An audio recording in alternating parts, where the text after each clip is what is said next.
So let us come to question number 6. The number of persons we have given 3, and the number of days. Okay, 3 people can last a work, can complete a work in 4 days. If there will be one more people, that is 4 people, how many days they will take to complete the work? When you have more peoples, you will use less days to complete the work. So this is inverse proportion.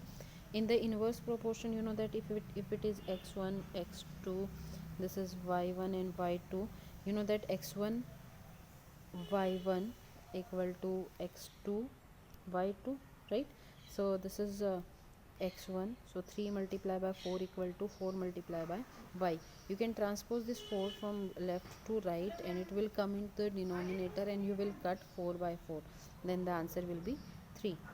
Come to 7th question. You can see the number of boxes and the number of bottles we have given. So if the 25 boxes are there, then in the 25 boxes the number of bottles per box are 12, right? So in one box there are 12 bottle, and there are 25 boxes. So how many boxes we need to fit 20 bottles, right? So it is also an inverse proportion. If it is x1, if it is x2, it is y1 and y2. You know that x1 y1 equal to x2 y2.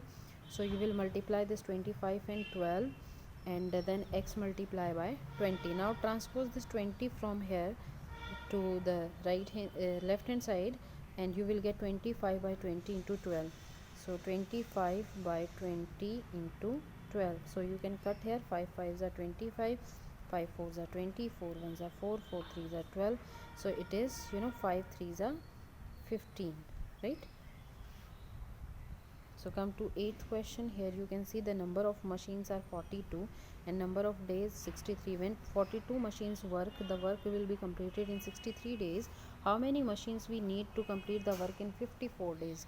You know that the required number of machines we let here x, it is inverse proportion, because you know that when we increase the number of machines, the work will be done in less days, right? So it is inverse proportion. So in the inverse proportion, you will multiply this x1 y1 equal to x2 y2.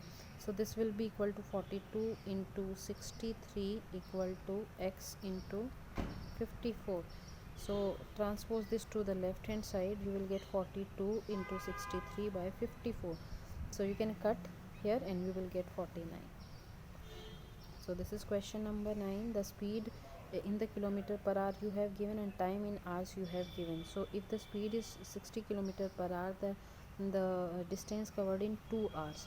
And if it is 80 kilometer per hour, how much time it will take to cover the same distance? So if you increase the speed, you will take less time to complete the journey. So this is inverse proportion, and in the inverse proportion, you know that x1 y1 multiply equal to x2 multiply by 2. So this is 60 multiplied by 2 is equal to 80 multiplied by y. So you can transpose this 80 to the left hand side, it becomes 60 into 2 by 80. So you can cut 0 by 0. This is 2 4s are 8, 2 3s are 6, 2 2s are 4. So this is 3 by 2, right? So this is 3 by 2, or 1.5 hour. So come to question number 10. Here you can see that the number of persons are 2. If one person left the work, then the people are then one person will remain here to complete the work, and two people complete the work in 3 days. Then one people complete the work in how many days? And if the work will be completed in 1 day, how many persons we need, right? So this is inverse proportion again, and you can solve easily, right?